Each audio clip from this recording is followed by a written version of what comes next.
Hi there, and welcome to another episode of the Gym Owner's Guide to the Galaxy. This podcast is a production of Sweat Angels. Sweat Angels helps gym owners generate friend-to-friend referrals on Facebook. Every month, thousands of affiliate gyms, group fitness clubs, yoga studios, and martial arts schools rely on Sweat Angels to help them grow. To learn more about Sweat Angels, head to causley.com/Sweat Angels. That's causely.com/Sweat Angels, or just search for us on Facebook. Thanks for listening today. I'm John Ruggie. And I'm Matt Sharp. In today's episode, we'll talk to fitness business expert Pat Rigsby. Pat is a former gym owner himself and has spent over a decade helping other gym owners succeed. Today, Pat will share his advice on how gym owners can avoid some common pitfalls and create a business that generates over $100,000 in income. So I met Pat a few months ago through a mutual friend who knew that we were both trying to help gyms out, and we had a really, really cool meeting. We had a lot of common friends, and we met in Louisville, I think, at Buffalo Wild Wings, and got to talk a lot of business, and it was a lot of fun. And since then, Pat and I have stayed loosely in contact and try to help each other out whenever possible. So it was a natural kind of thing for us to have him on the podcast, and Pat has helped a lot of guys out and a lot of businesses. So Pat, welcome to the show. It's great to have you, and it would be great for everyone listening to have like a quick kind of rundown of your background and kind of how you got into the fitness business. Well, thanks for having me, guys. I'm really honored to be here. I know you guys have done some great work with this, so truly a pleasure. As far as my background, I originally got into the fitness industry kind of via the strength and conditioning side of things. I was a head baseball coach, head strength and conditioning coach, and then taught at Shawnee State University in Ohio, and did that for about 7 years, and then transitioned into commercial fitness, a little over a decade ago. And originally, worked for somebody else, ran all the training in all the Gold's gyms in Kentucky, and that's how I kind of migrated this way. About 11 years ago, launched my first training business with a business partner in a small town in central Kentucky, where over about an 18-month span, we built it up to a clientele of about 420 clients. So, we were able to move that pretty quickly, opened a second location that was more of kind of a hybrid of a health club with a training business inside of it.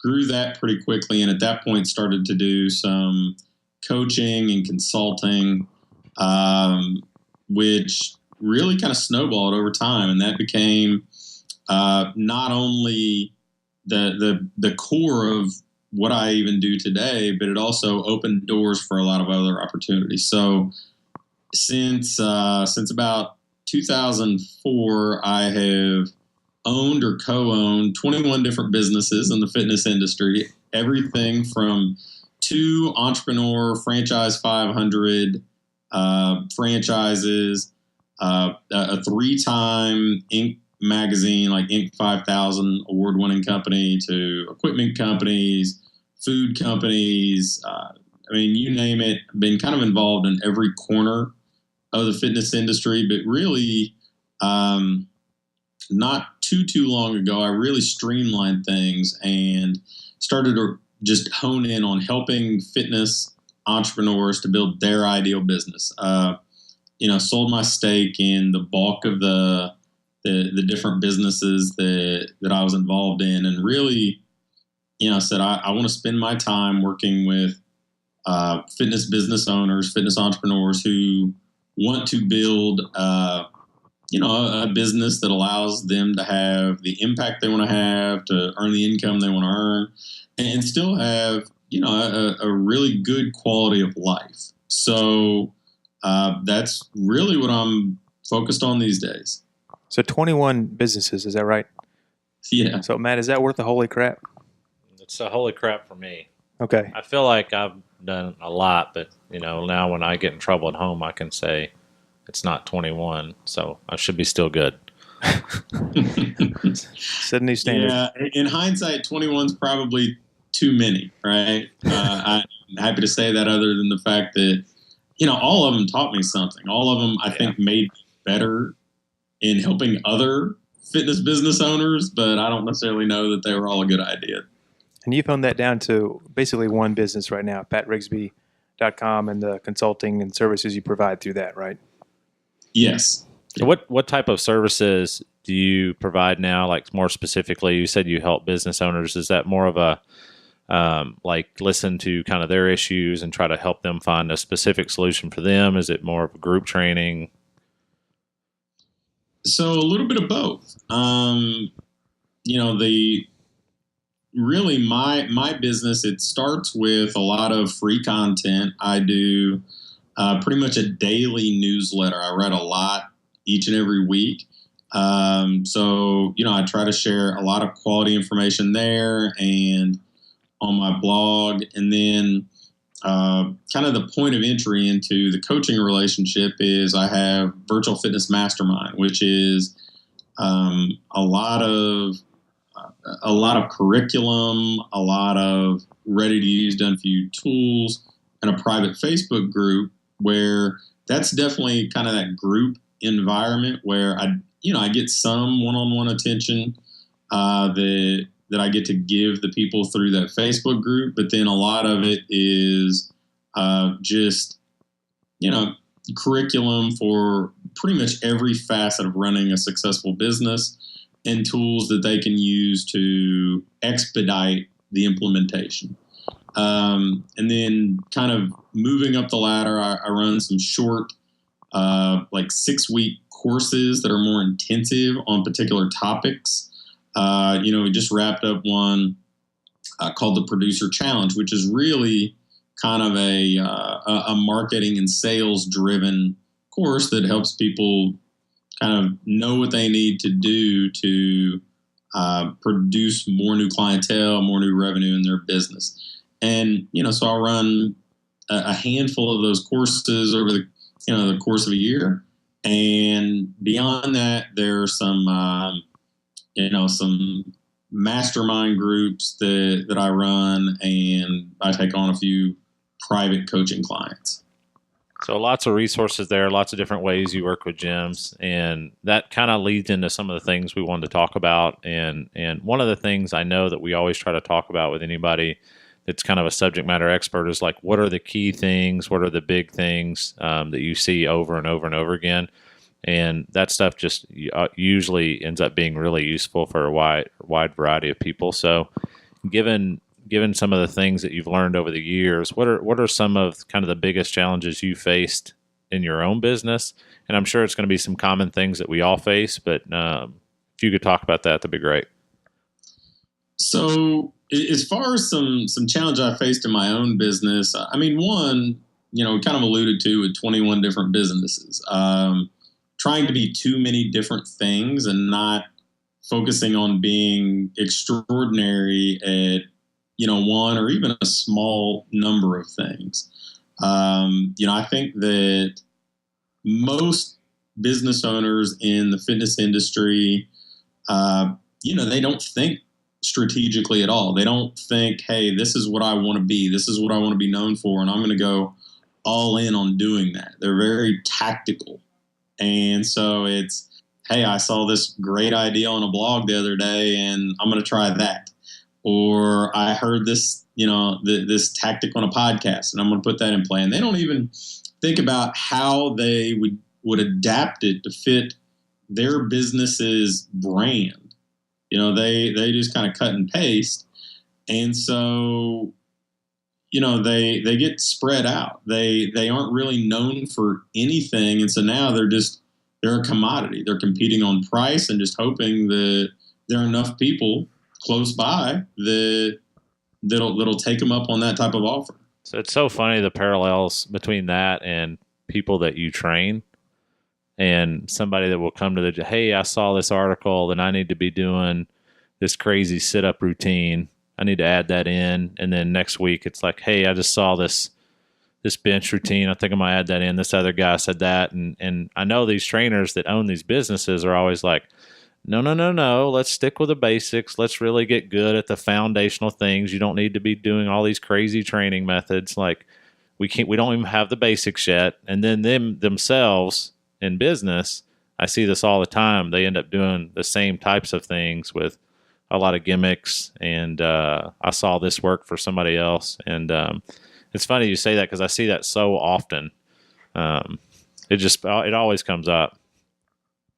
You're 100% correct. And I mean, if we think about the way that we often approach this as a fitness professional, we start a client off with some sort of screen or an assessment to, and some goal setting, right? We want to know where they're trying to go and where they're starting at so we can plot out a plan. We can design a program for them.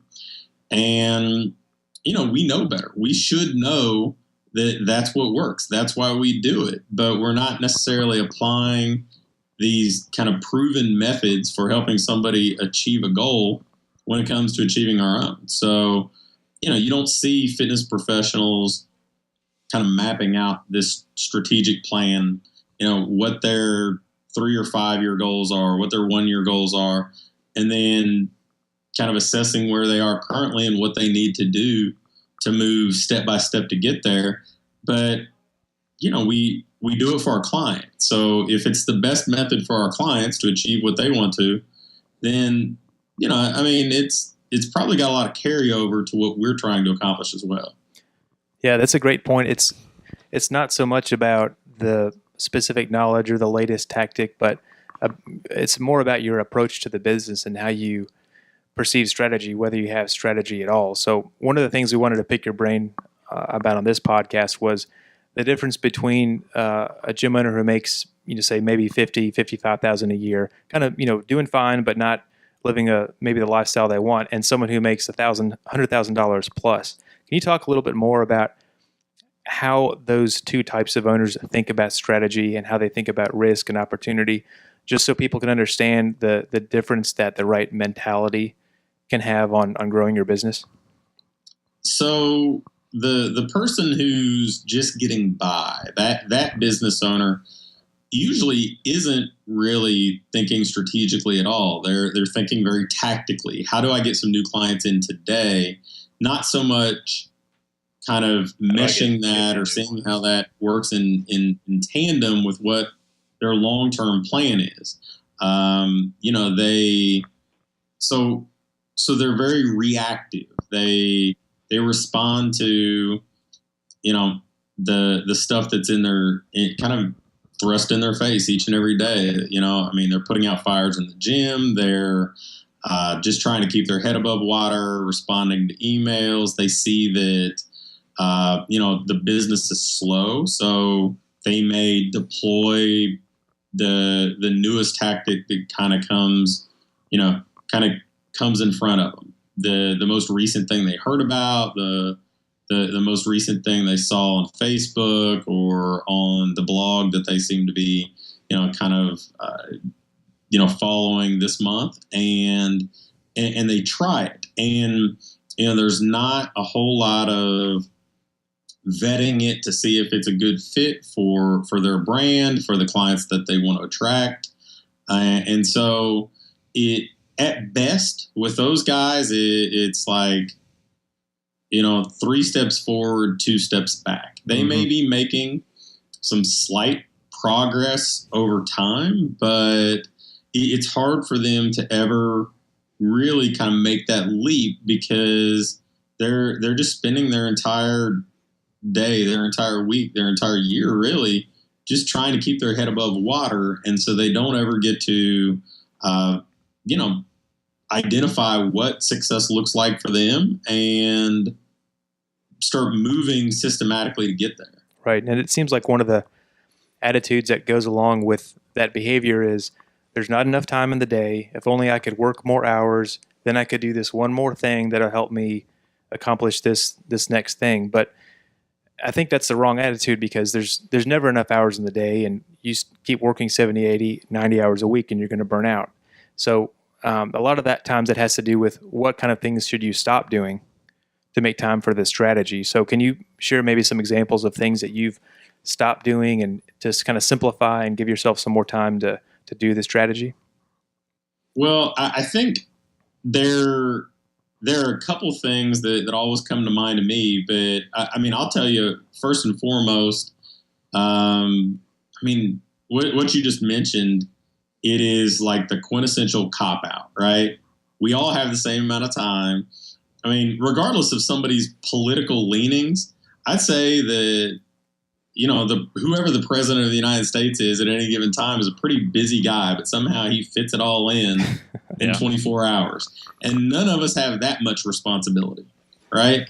So saying we don't have enough time, we allocate our time towards what's most important. That's really our best judge. We can say what's important to us. We can say, hey, these are my values, these are my priorities. But I mean, the way that you allocate your time is really the litmus test.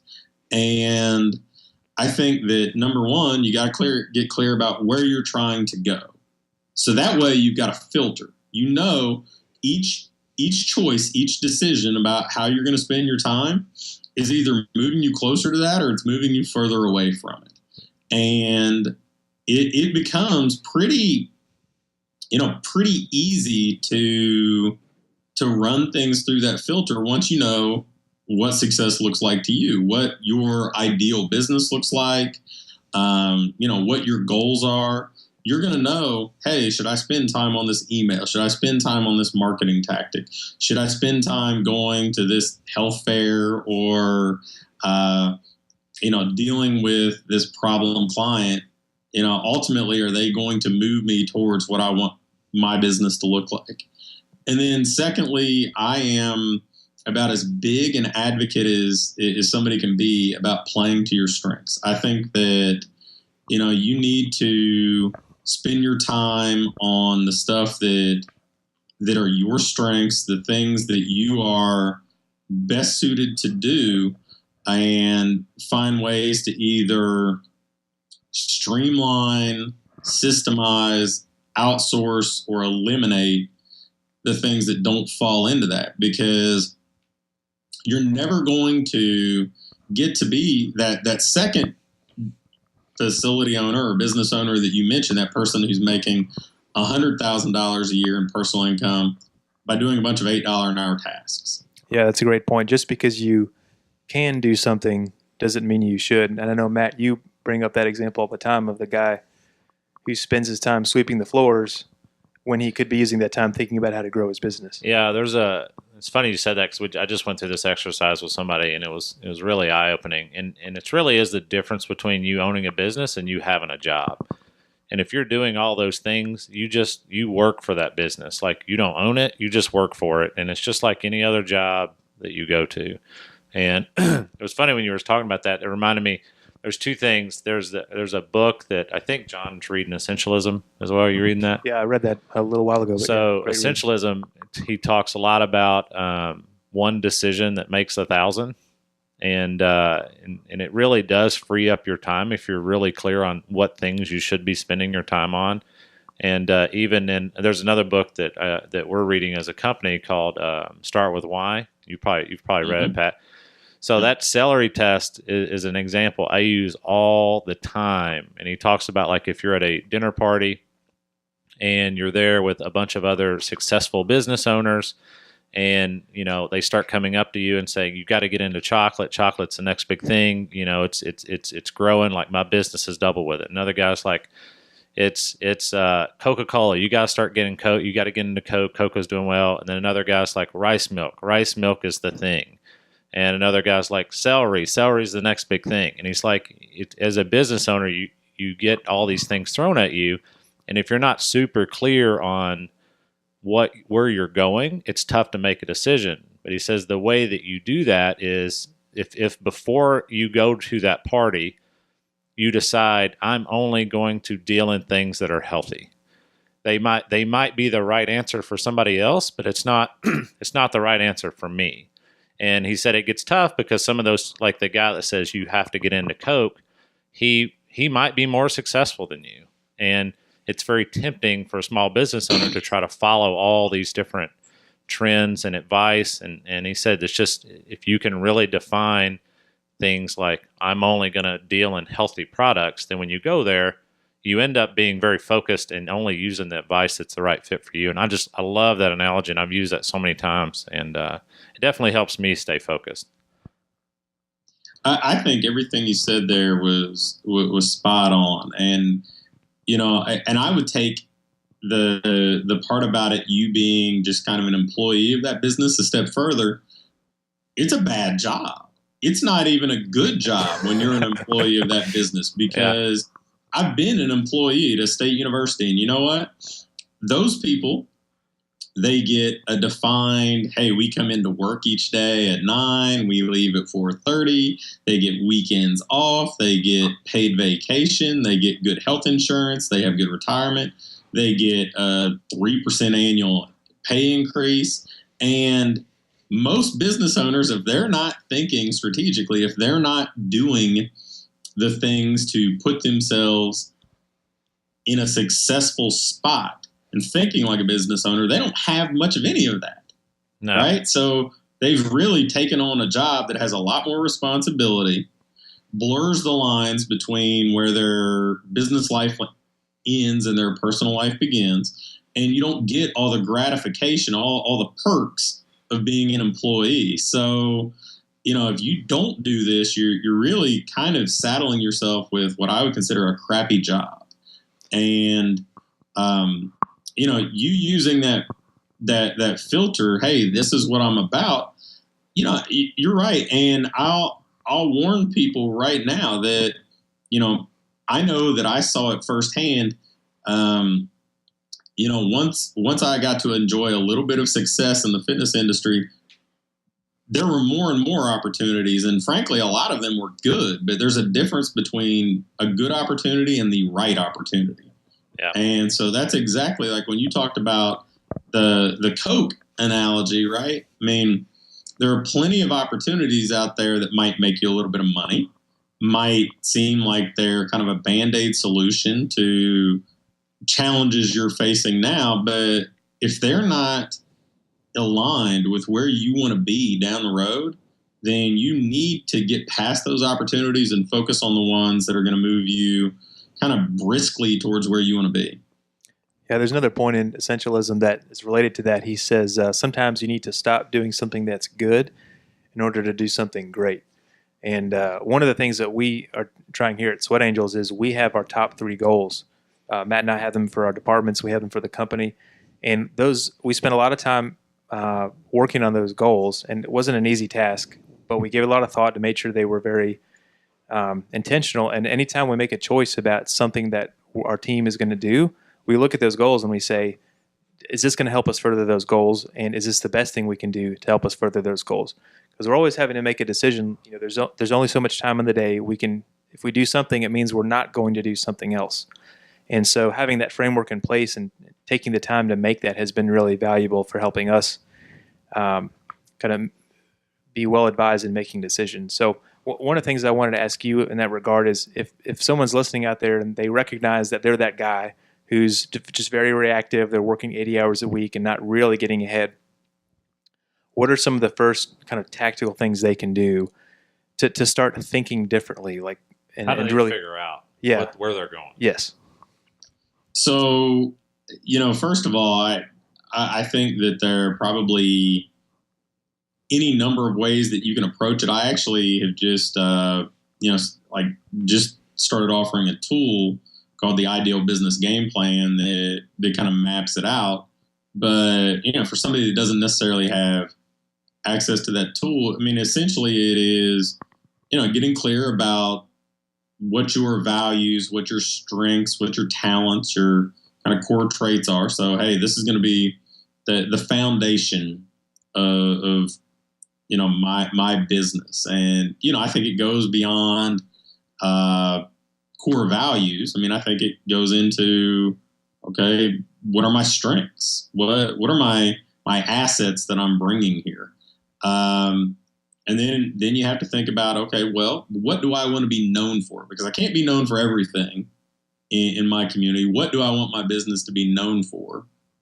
And then once I know those things, I then can kind of set out what success looks like to me down the line. Now, I will tell you that, at least from my own personal experience, long range planning is tough, right? I mean, once you get past, I think 5 years is pretty tough in many cases. So that's about the end of the time horizon I would look at for most local businesses. Mm-hmm. But 3 to 5 years, what is success to you? How many clients? Who do you want to, who is that ideal client for you? What's your staff or your team look like? What's your personal income? How many hours a week are you working? Get clear about those things. And then we've got to reverse engineer. We've got to figure out, okay, where am I at now? So what do I need to do in 90-day increments, like the first 90 days, to get there? And I know I threw a lot at you right there, but I think, you start with getting clear about where you want to go. And then we start to develop a plan. I mean, so if I'm a fitness professional, I look at it very much like I would look at goal setting and assessment for my clients, and then program design. It is almost the exact same process that, we know that if we design a program for somebody, we may have to course correct a little bit. We may have to adapt it every few weeks, every few months, but we've still got that kind of that compass that's going to help guide our decision making. So, make it as familiar as you can. And that's where using that assessment, that goal setting, and that program design analogy hopefully makes it a little bit easier for fitness business owners to kind of see this and not get caught up in just that tactical day-to-day. Yeah, I think for me personally, the 5-year goal is really just what's the point? Like, it's hard for me to do anything like it's really just like legitimately, like, what's the point here? Like, are we trying to have 50 locations? Are we trying to have one location that does really well? Do I want to do this for 20 years and then sell it? It's really just what's the point? And then I think you can really, and I'm like you, like past a year, it's really tough because it's just really tough to really plan out. But I think if you have that kind of what's the point goal in mind, it will really shape the day-to-day decisions. And it's really the thing that holds a lot of small businesses back, I think. And I've struggled with it, and I'm sure everybody has. But it's just so key to get that crystallized, because it really is that decision that makes 1,000. It's when there's very few businesses I've seen that die because they don't have good ideas. It's because they can't execute on any one idea really, really well. And that's one of the big points of essentialism. One of the reasons I really I recommend that book to a lot of small business owners, because he talks about, like, if you have 15 hours a day, it can either be 15x in one direction or 1x in 15 directions. And at the end of the day, where do you want? What do you think you've accomplished more? And that's just so true for me and a lot of people that I work with.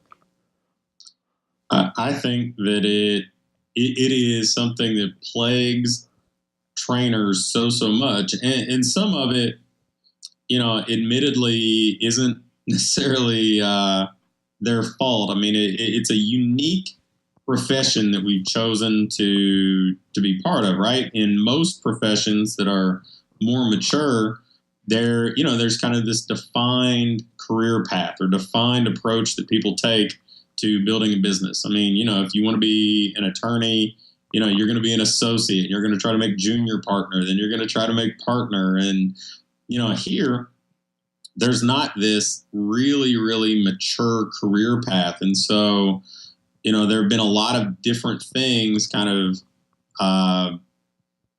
emerge over the past handful of years to help people sort through this.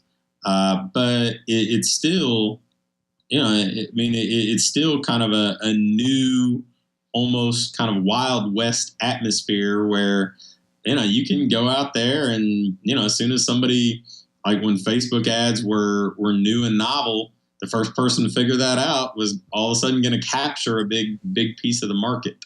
And, sometimes that gives you a false sense of security because you get good at one tactic that might be temporary and you think that's successful. And it is under that kind of lens, but it's not strategic. It's not getting you where you're trying to go, 3 years from now, 5 years from now. And, and so it masks the thing that most of these guys don't have. And that's that clear direction. And one of the pieces I'd like to get more of your feedback on related to that is risk. I think it's tempting to think that the guys who are really successful have taken some sort of extraordinary risk, or maybe they got particularly lucky, or a combination of both perhaps. But I don't think that's the case, and I think you'd agree. Can you talk a little bit more about how successful business owners approach risk? Do they use more risk? Do they use less risk? Do they think about it differently? Do they understand it differently? Can you share your perspective on that? I think it's calculated risk. I think that most business owners that do a really good job. We're assuming some risk. As soon as you sign your name on a lease, you're assuming a degree of risk, but it's calculated. There isn't. They don't gamble, right? Mm-hmm. They're willing. I don't even think so much of it as risk as responsibility. I think that successful business owners take responsibility on, but they have a plan for how they're going to be successful. Whereas unsuccessful business owners, it's less responsibility, more risk. They're just signing a lease and hoping. Yeah, and when you're working for somebody else, you're really relying on their plan, which you have no input on.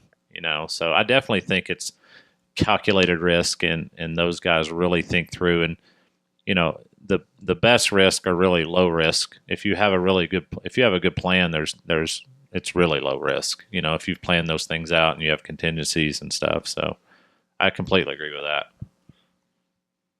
Yeah, and you've thought through what happens if the risk is fulfilled, or the bad scenario is fulfilled. Kind of what the downside is, and then having thought through that, you can think of some ways to protect against that ahead of time. Yeah, I'm sure you can relate to this, Pat. Like, I look back at starting businesses, and my friends thought I was crazy, and I look back on it, it wasn't that big a risk.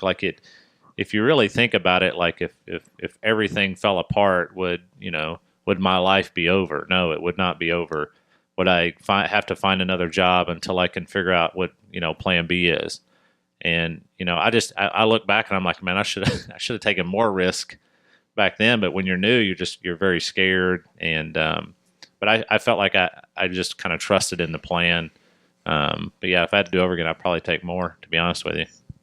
Yeah, and like I said, I always think of it more in terms of being willing to take on responsibility. I think that all of us as entrepreneurs, we're surrounded by at least a handful of people who are naysayers or doubters, or what I tend to call dream killers, that have either had negative experiences themselves or are don't want to see anybody else succeed or whatever. There's so many reasons behind it, and they may portray it as risk, but I think that the people who are willing to take on a different type of responsibility, they tend to be the ones who have the most upside for reward. And I know I went through it when I sold, my stake in the companies that, I was in large part responsible for building, and I was the face of in many of them. And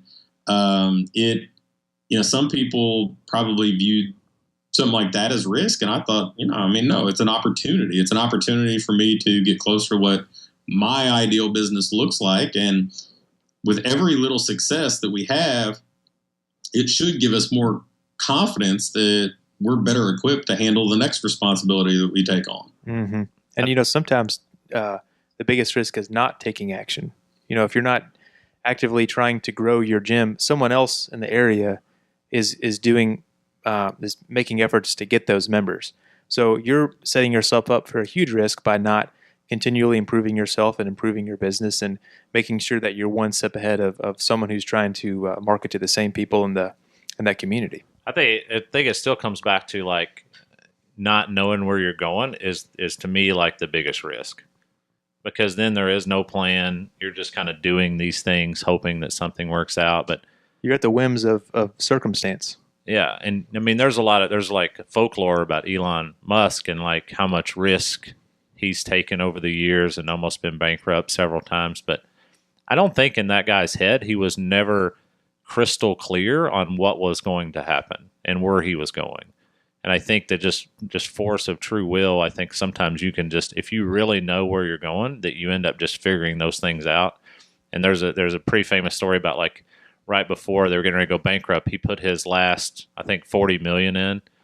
And the other investors who were kind of on the fence and to that point said, well, I've got to be part of this because if he's going out like this, like I want to be on this bandwagon with this guy. And he ended up saving the company that way. And I mean, now everybody thinks he's Iron Man. So, right. Yeah, I definitely think that knowing where you're going, and I look back at some of the things I've done, and I think it was just like I was so sure of where it was going that we just figured it out. But if I didn't, I could easily see how you could just fall apart and how you could get so distracted and get overcome with, the days, the times, the emails and things like that and just kind of fall apart. Well, it becomes a lot easier, I think, to be successful if you do have a destination in mind, because then you get to decide. You get to decide each and every day whether or not you are proactively moving towards that or just reacting to other people. Because I'm a big believer in that somebody's going to decide how you spend your time, how you're investing it. So you're either going to help somebody else reach their goals or you're going to help you reach yours. But if you don't know where you're trying to go, it becomes very easy to be reactive and just kind of wait for things to happen instead of going out and seeking opportunities to move closer to where you want to go. Do you see some of those top performing gyms that you work with or some of those guys that you help kind of figure that out? Do you see that change really affect their day to day and how the business is run? I know I do, but I'm sure you work with so many people. You probably see like when those things start to click, it's really cool when those things start to happen. The two biggest kind of mental shifts I see with business owners come when, number one, they get clear about where they want to go. So it gives them that decision-making framework. And then two, when they kind of embrace the responsibility of being what I call a producer. Somebody who is kind of taking the responsibility for everything. They're embracing the responsibility not only for generating more revenue or generating more leads or whatever else, but they're taking on the responsibility to make sure every training session meets up to the standards of the brand, or that each client that walks in the door is reaching their goals instead of just saying, hey, no, we host workouts here. So when we think in terms of being a producer, that's a big shift too. So those two things I think are, kind of the dual-sided coin there for me. Like when those two things happen, somebody becomes about as close as a business owner gets to being invincible.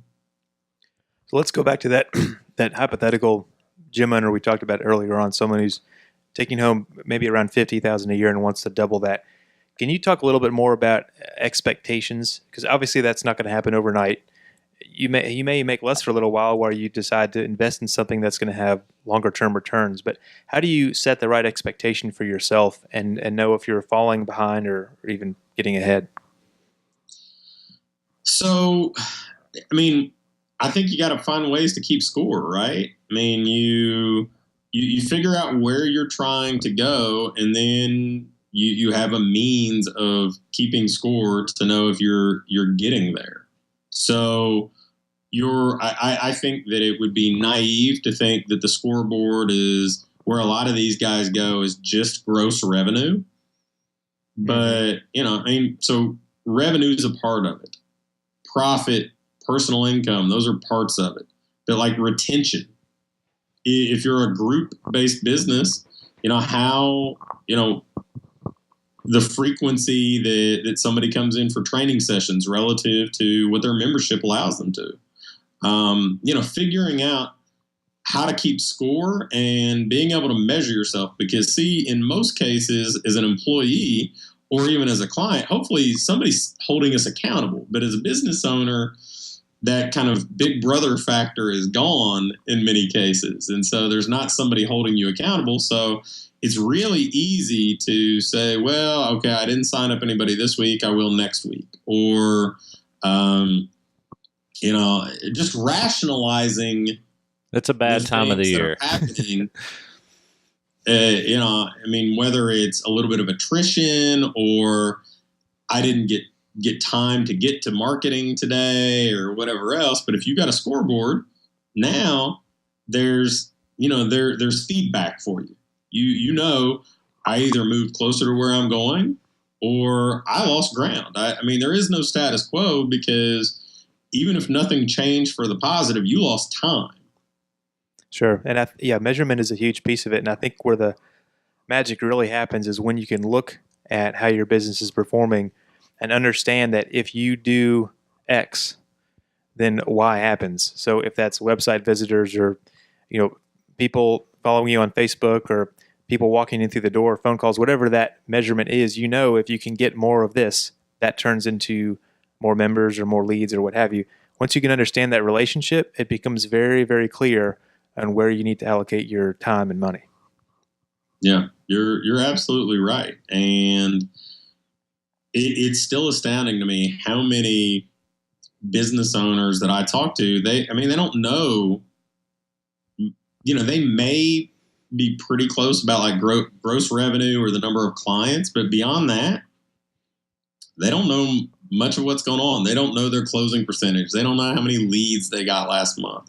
They don't know, they're not going to know open rates on emails or cost per lead if they're running ads on Facebook, other than, if they didn't look at it yesterday, they don't know it. And,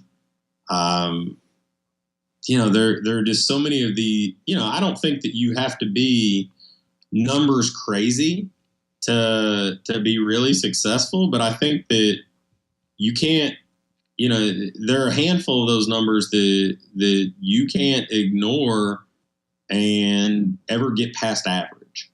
Yeah, if you watch a couple episodes of the Shark Tank, they get torn to shreds when they don't know their numbers. And it should be an indicator for really how valuable the business is. And you can see, like, if somebody walks in there and they know every number, even if they're not amazing, like, they're much more likely to get somebody to invest in them. It means they understand the business. Yeah. So, and it's funny you were talking about like group fitness, because one of the metrics we track is visits per week. And we try to have like an average. So, we take our number of clients and divide it by how many visits we have per week. And we try to have it like 2.5, 2.8, going up there into the threes. And that tells us that we're doing a good job of providing something that people want to keep coming back to. And that's a good indicator. When you go into business, you can see like what that average is a week. And if it's low, it just means people aren't using the product. So you're really in danger there. Yeah. So Pat, as a maybe parting thought for us, can you share some of your top resources that have informed you over the years and that you like to share with other gym owners? I think I've probably gravitated to reading more than anything else. At any given time, I belong to a mastermind group as well. I know I run mastermind groups. I mentioned that, but I always belong to one, because I think surrounding yourself with other people that are going to help bring out the best in you I mean, whether or not the whole gym roan, the average of the 5 people you're around most is precise. I think there's some pretty truth close to the concept, right? For sure. So surrounding yourself with those types of people, and then, feeding yourself with good information. For me, the medium has usually been reading more than, video. I mean, I kind of prefer reading and podcasts above all else. So, I've enjoyed a lot of the Dan Kennedy books, and I understand that some of them are extreme, but, I enjoy a lot of that because I think that he kind of distills things down to, a lot of the concepts that I think a lot of fitness professionals miss. I think that Ready, Fire, Aim by a gentleman named Michael Masterson is one of my favorite books as well. I enjoy it from a leadership standpoint. I mean, I've always enjoyed things like, John Maxwell books and coming from a sports background, I mean, biographies of coaches and other successful people have always been big. I mean, I tend to read about 2 books a week. And so, I mean, the list could go on and on. I mean, you see about maybe 10% of my library on the shelves behind me there. And I mean, I could go on forever, but those are probably where I'd start. How many hours a week do you spend reading?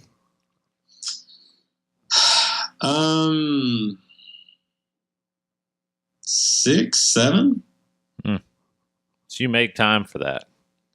Yeah. Yeah. And I always have. I mean, it's just been something that, I mean, I grew up in a household where I had a mom that really valued reading. And so, so that's something that's always been important to me. And so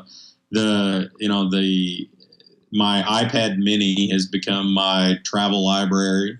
And, so it's, Amazon wouldn't know what to do without me, and I wouldn't know what to do without them at this point. That's so funny. Gary Vaynerchuk has a pretty famous video where he basically says, stop. When people say they don't have enough time, he says, stop watching Lost. And he screams it at the crowd. And, because he gets a lot of people like, I'd love to do that, but I don't have time. Mm-hmm. And, it's great. You just have to make time for it, Yeah, I think that, it gets back to what I'd said earlier. I mean, you decide what's important to you by your actions. I mean, I've never been somebody who is kind of embraced the whole reality TV craze. So, I'm not somebody that doesn't own a TV or any of that stuff where people kind of let the pendulum swing really far that way. But given the choice between reading or just watching most of what's on TV, I mean, reading wins 9 times out of 10 for sure. Yeah. Well, great. We really appreciate that. And we'll put links to some of the books you mentioned and some of the resources we talked about on the blog for this episode. But we really appreciate you being with us, Pat. It's been a pleasure. Awesome, Pat. Oh, my pleasure. I'm honored that you guys had me here. I mean, I'm thrilled to be able to contribute. I know what kind of impact what you guys are doing is having on the industry. So happy to help. Appreciate it, man. Thanks again, Pat. Thank you. Thanks again for listening today. The Gym Owner's Guide to the Galaxy was produced by Matt Sharp, Jeremy Russell, and me, John Ruggie. To make sure you catch every episode, search for The Gym Owner's Guide to the Galaxy on iTunes or wherever you download podcasts. We're always looking for industry leaders to interview on the show, so if there's anyone you'd like to see us feature on a future episode, let us know at podcast@causley.com. That's cause.ly.com. We are a production of Sweat Angels, the #1 referral program for gym owners. Sweat Angels helps drive new members at your gym by combining Facebook check-ins with giving back. If you haven't heard of us, just go to causley.com/Sweat Angels or search for us on Facebook. Thanks for listening. We'll see you next time on the Gym Owner's Guide to the Galaxy.